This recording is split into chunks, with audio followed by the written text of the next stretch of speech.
কি আজকে এত বেলা হতে চললো কিন্তু সবাই এখনো পর্যন্ত এলো না। এই সব হলো কুঁড়েমির লক্ষণ মহারাজ। আপনি একদিন যারা যারা দেরি করছে তাদের চাপকে দেবেন, তাহলেই সব সিধে হয়ে যাবে। আর বলবেন না মহারাজ, আজকে গিন্নি কাঁচা লঙ্কা দিয়ে কুচো চিংড়ির ঝালটা যা বানিয়েছিল না, খেতে খেতে দেরি হয়ে গেল। গোলগাপ্পি দেওয়ার আর জায়গা পাও না না? বিশ্বাস করুন, সত্যি খুব ভালো রান্না করেছিল গিন্নি, তাই আবার আরেক হাঁড়ি ভাত চড়াতে বললাম। আর সেটা খেয়ে আসতেই তো দেরি হয়ে গেল। আরো এক হাঁড়ি? মহারাজ কিছু মনে করবেন না, এই পাঠশালা বন্ধ করে সব গুছিয়ে তাপে এলাম। সুপ্রভাত মহারাজ। সুপ্রভাত মহারাজ। প্রভাত আজকে আর শুনেই। তোমরা সবাই এত কুঁড়ে হয়ে গেছো যে কি বলবো। মহারাজ, এই কুঁড়েমির আসল কারণ হচ্ছে চর্বি। কথায় আছে, যত বেশি চর্বি তত তাড়াতাড়ি মরবি। আপনি কি বলতে চাইছেন মন্ত্রী মশাই, যে আমি তাড়াতাড়ি মরে যাব আর আপনি মজা দেখবেন? ঠাকুর ঘরে কে, আমি তো কলা খাইনি ব্যাপার হয়ে গেল।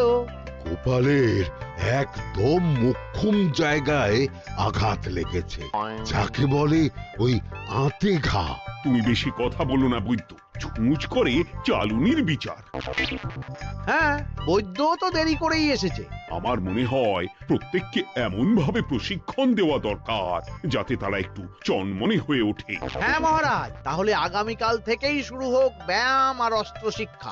হ্যাঁ, কুঁড়ে থাকলে রাজ্যের কোনো বিপদ আপদেই সভাসদেরা কাজে আসবে না। ঠিক বলেছেন মহারাজ। তাহলে আর দেরি কেন, চলো সবাই এখনই আমরা মাঠে যাই। এই তো মহারাজ ভরপেট খেয়ে এলাম, এখনই মাঠে? ও সব অজুহাত দিয়ে লাভ নেই, চলো চলো চলো।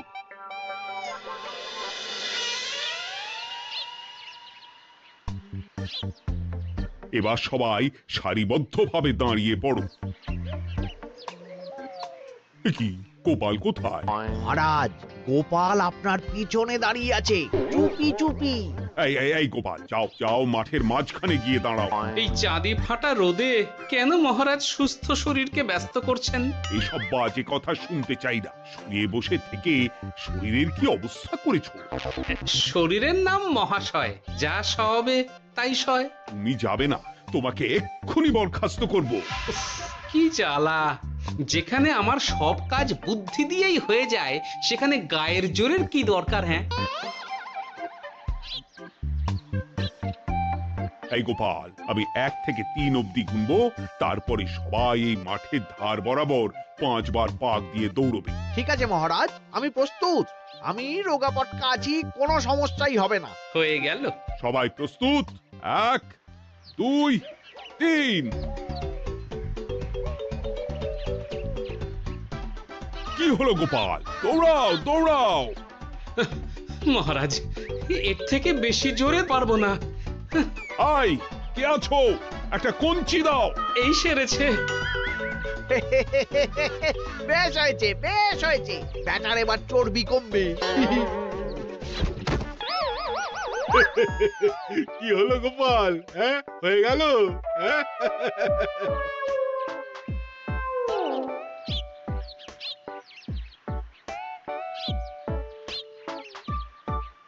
এই উল্টে উঠি, আমাদের দাদু উল্টে গেছে। হ্যাঁ, তাই তো দেখছি। চল চল গিয়ে দেখি। উফ, চেহারার কি অবস্থা বানিয়েছো গোপাল, হ্যাঁ? এতটুকু দৌড়তে গেলেই চিটপটাং।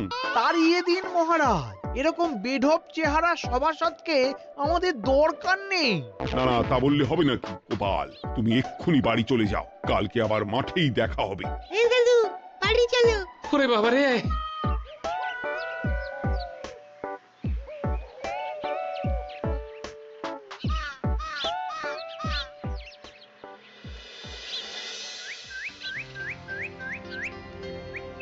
আরে ধুর ছাতার মাথা, তখন থেকে জল খেয়েই চলেছ। কি হয়েছে সেটা বলবে তো? শরীর চর্চা হয়েছে, শক্তি খরচা হয়েছে, আর পারছি না। উফ, বাপরে বাপ, কি পায়ে ব্যথা! এই জন্যেই আমি বলি বাপু, একটু বপুটাও নড়াও, কিন্তু কার কথা কে শোনে? ওরে বাবা, অকারণে সুস্থ শরীর ব্যস্ত করবো কেন বলো তো? বেশি নড়াচড়া করলেই আয়ু কমে যায়। তোমার এই বাজে কথা কোন শাস্ত্রে লেখা আছে শুনি? শাস্ত্রে কেন যাব, বাস্তবে জলজ্যান্ত উদাহরণ আছে। আমি মানতে পারছি না। হুম, মানতে পারছি না বললে তো হবে না, তোমাকে মানতেই হবে। বেশ, প্রমাণ করো। আমি যদি তোমাকে প্রমাণ করে দিতে পারি, তাহলে আজ থেকে বাড়ির বাজার দোকান করার দায়িত্বটাও তোমাকেই নিতে হবে। দিদা, তুমি তো ফেঁসে যাবে, দাদুর সঙ্গে বাজি লড়বে না। এই বাদ দে তো, তোর দাদু আগে প্রমাণ করুক যে বেশি নড়াচড়া করলে বয়স কমে। হ্যাঁ তাহলে বাজি? হ্যাঁ, বাজি। আচ্ছা ঠিক আছে, বেশ। তুমি তুমি একটা পশুর নাম বলো তো, যারা খুব তাড়াতাড়ি দৌড়য়। ঘোড়া, হরিণ, চিতাবাঘ আরো আছে। আচ্ছা, এবার সবচেয়ে আস্তে আস্তে কোন পশু চলে, এরকম একটা পশুর উদাহরণ দাও। কেন, কচ্ছপ? এই তো পেয়ে গেছে উত্তর। এবার তুমি বলো তো, কচ্ছপ কত বছর বাঁচে, আর ঘোড়া, হরিণ, চিতাবাঘ এরা কত বছর বাঁচে? চিতাবাঘ, ঘোড়া কেউই 30 বছরের বেশি বাঁচে না, কিন্তু কচ্ছপ 300 বছরও বেঁচে থাকে। হেরেছে, হেরেছে, আমার বউ হেরেছে। উফ, জীবনের কত বড় চাপ নেমে গেল। হ্যাঁ, এই তুমি আমাকে এভাবে হারালে? তখনই বললাম দাদুর সঙ্গে বাজি লড়তে যেও না। নাও, এবার খেলা সামলাও।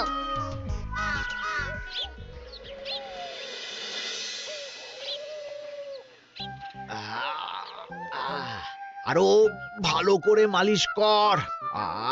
আজকে ছোটাছুটি করে পা দুটো বেশ ব্যথা ব্যথা করছে। কালকে তো আবার অন্য পরীক্ষা। আরে আমার হালকা চেহারা আছে, সব সামলে নেব। কালকে তো অস্ত্র চালনা হবে, কালকে আমি কাঁপিয়ে দেব। কাঁপাতে তো হবেই মন্ত্রী মশাই। আমরা আপনার শরীরে এমন ঘষা মাজা করে দেব না, মনে হবে আপনি না একটা জলযন্ত্র অস্ত্র চালনা করতে যাচ্ছে। বাস এই তো চাই। বাবারি, আস্তে আস্তে। আরে বাবা, আপনার তো ইস্পাতের শরীর, ভাঙবে তবু মচকাবে না। চিন্তা করছেন কেন?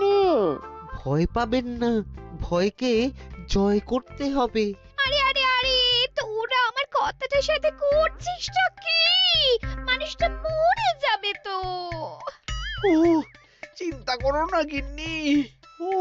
বাবা, ওরা বলেছে আমার ইস্পাতের শরীর, ভাঙবে তবু মচকাবে না। একবার এই বুড়ো বয়সে হাত পা ভাঙলে কি সামলাবে শুনি? মন্ত্রী মশাই, আমাদের বকশিসটা দিয়ে দিন, আমরা কেটে পড়ি। বাবারে বাবা, দিচ্ছি। এনে এত খাটানোর পরে এতেই এখন খুশি থাক। হ্যাঁ,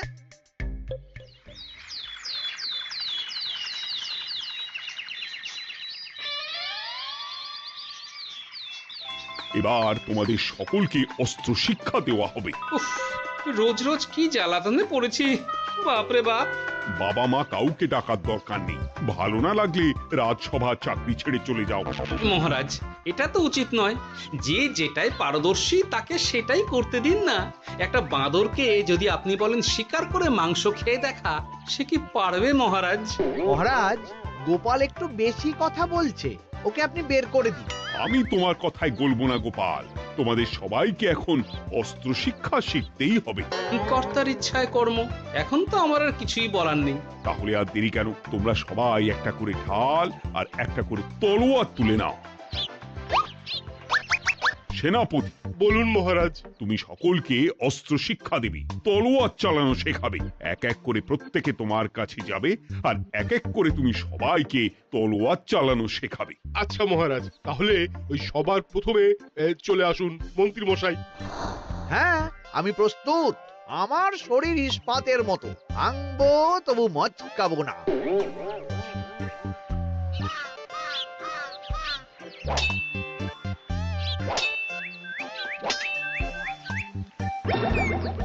কি কেমন দিলাম? অত সহজ নয় সেনাপতি। আমি মন্ত্রী এমনি এমনি হইনি, আগে অস্ত্র শিক্ষা শিখে তবে মন্ত্রী হয়েছি। এটা কি হলো?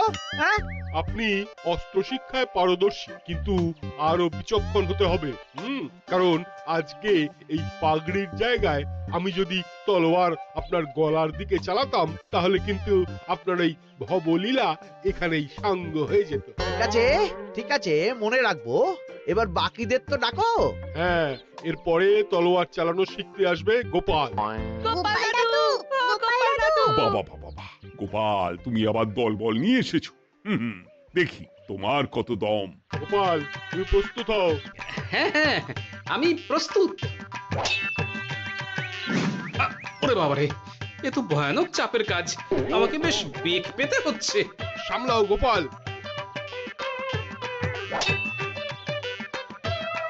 না, আমাকে অন্য রাস্তা দেখতে হবে। সেনাপতি, মহারাজের দিব্যি, তুমি আমার দিকে তলোয়ার ঢাল বাড়াবে না।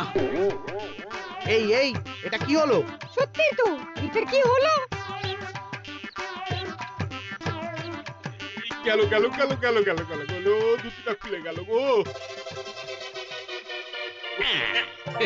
দেব নাকি এবার কুচ করে কেটে? জিতে গেছি, জিতে গেছি। এটা কি হলো? শত্রুপক্ষ কখনো কারো দিব্যি শুনবে না। আর সেনাপতি, তুমি কি ওখানে দাঁড়িয়ে দাঁড়িয়ে মজা দেখছো? আমি কি করব মহারাজ, গোপাল যে আপনার দিব্যি দিয়ে দিল। গোপাল বেটা খুব চালাক। তাহলে এখন উপায়? ওসব গোপাল তোমাকে বোকা বানাবার জন্য করেছে। তুমি ধুতি ঠিক করে আবার লড়াই চালিয়ে যাও। যথাজ্ঞা মহারাজ।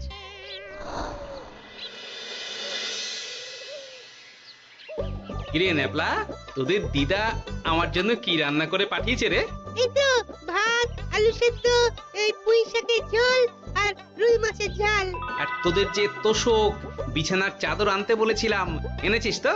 ওই তো দাদু, পুটির গুলটে আর বাকিরা সবাই ধরাধরি করে নিয়ে আসছে। ব্যাস, তাহলে তার কোনো চিন্তা নেই।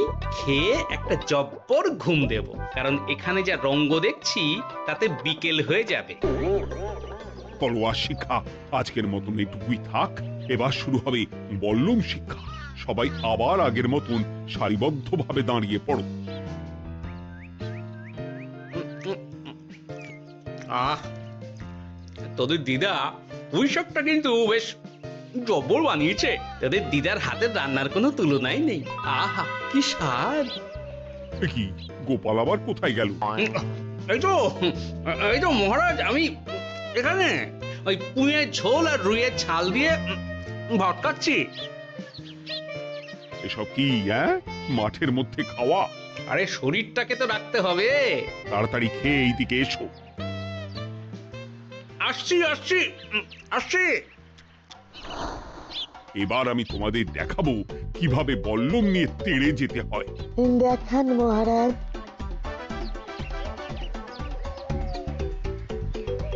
এ তো খুবই সোজা মহারাজ। ঠিক আছে, তাহলে বল্লম নিয়ে তেড়ে যাও দেখি।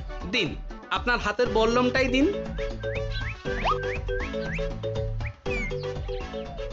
আরে আরে, গোপাল তো মাঠ থেকেই চলে গেল। আমি ডেকে আনছি মহারাজ। আরে আরে, ও গোপাল, গোপাল, মহারাজ ডাকছেন, থামো থামো।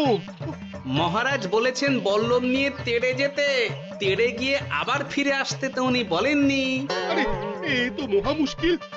উনি এক্ষুনি তোমাকে মাঠে ফিরতে বললেন। সেটা আপনাকে বলতে পারে সেনাপতি, আমাকে তো বলেনি। আমি চললাম।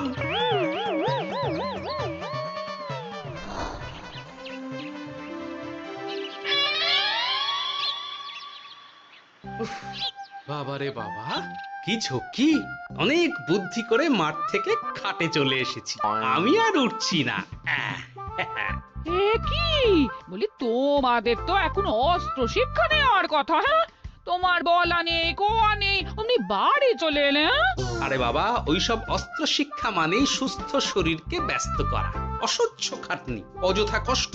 কষ্ট করলে তবেই কেষ্ট পাওয়া যায়। হ্যাঁ, তোমায় আমি আগেও বুঝিয়েছি, যেখানে বুদ্ধি কথা বলে সেখানে দেহের শক্তি নীরব দর্শক গিন্নি।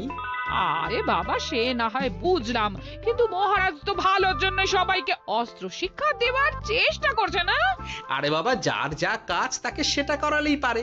মহারাজ তো সেটা বুঝতেই চাইছেন না। আমি এখন ঘুমো।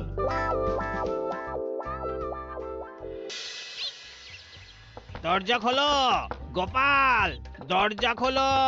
গোপাল, গোপাল দরজা খোলো বলছি। ব্যাস হয়ে গেল। একটু শান্তিতে ঘুমাবো তার জো নেই। দরজা খোলো গোপাল। বলুন মহারাজ। তুমি কি পেয়েছোটা কি গোপাল? রাজসভায় দেরি করে আসবে, তারপর অস্ত্র শিক্ষার সময় ফাঁকিবাজি দেবে, এভাবে তো আর তোমাকে মনে হচ্ছে রাজসভায় রাখা যাবে না। মহারাজ, গোপাল তো মুখের কথার লোক নয়, ওকে তাড়িয়ে দিই। কেন মহারাজ? আমি কি এমন মহাপাপ করেছি যে আমাকে তাড়িয়ে দেবেন? এই যে আমার কথা শুনছো না, এটাই তোমার অপরাধ। অপরাধ নেবেন না মহারাজ। পণ্ডিতের দায়িত্ব পুজো করা, সভাকবির দায়িত্ব কবিতা বলা, সাহিত্য চর্চা করা, আর আমার দায়িত্ব হাসি মজা করে আপনার মন ভালো রাখা। কিন্তু আপনি আমাকে জোর করে যুদ্ধের ময়দানে ঠেলে দিতে চাইছেন। এটা আমার ইচ্ছে।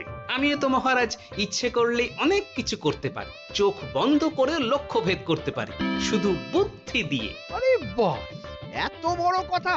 তাহলে মহারাজ, ওকে বলুন পরীক্ষা দিতে। কি পরীক্ষা? আমি একটা ঘরে বর্ম পরে দাঁড়িয়ে থাকবো, তোমার হাতে অস্ত্র দেব, আমার মাথায় একটা আপেল থাকতে হবে, আর তুমি কিভাবে আমার মাথা থেকে ওই আপেল ফেলতে পারো দেখব। এ তো খুবই সোজা। কি গোপাল, তাহলে লড়বে নাকি বাজি? হ্যাঁ, লড়তে রাজি আছি। তাহলে আজ রাতেই হয়ে যাক পরীক্ষা। যদি এই পরীক্ষায় উতরে গেলে তো ভালো, নইলে তোমার চাকরিটা গেল। গোপাল, তুমি পারবে তো? সে দেখাই যাবে। আজ রাতে তাহলে রাজবাড়িতে দেখা হচ্ছে। যদি আমি এই পরীক্ষায় বিফল হই, তাহলে আমার চাকরি আপনি কেড়ে নেবেন, আর যদি সফল হই তাহলে মন্ত্রী মশাইকে শাস্তি দেবেন। আমি নিজে সারা কৃষ্ণনগরে নাক্ষত দেব। বেশ, দেখা যাক।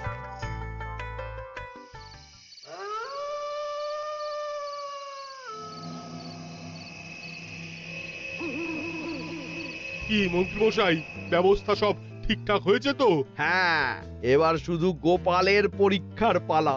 আমি তাহলে বাইরে গেলাম, গোপালকে পাঠিয়ে দিচ্ছি।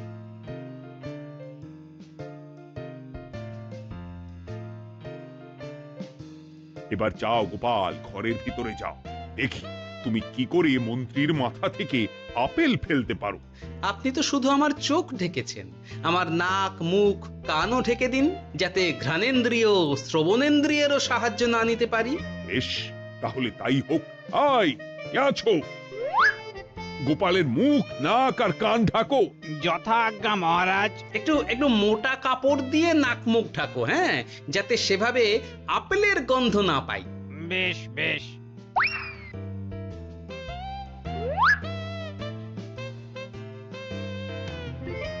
যাও গোপাল। গোপাল, এবার তোমার চাকরি গেল। এবার তুমি কি করবে? কি করবে? দৌড় ঝাঁপে ফাঁকিবাজি? হ্যাঁ?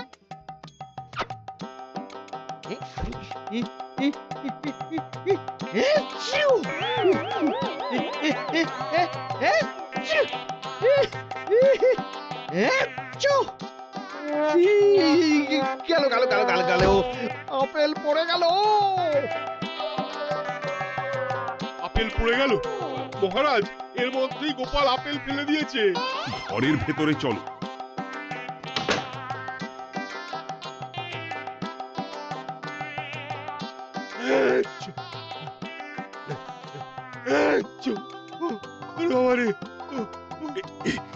কি ওরে বাবারে বাবা, কি ঝাঁজ!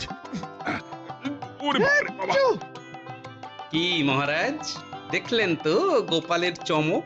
অস্ত্র ছাড়াই আপেল ফেলে দিলাম। কি, এটা তো তুমি নীতি বিরুদ্ধ কাজ করেছো। সারা ঘরে নস্যি ছড়িয়ে দিয়েছো। মহারাজ, হাঁটতে গিয়ে আপেল পড়ে গেছে। এবার সারা কৃষ্ণনগরে নাক্ষত দিতে হবে। সত্যি সত্যি গোপাল, বুদ্ধিতে তোমার জুড়ি মেলা ভার।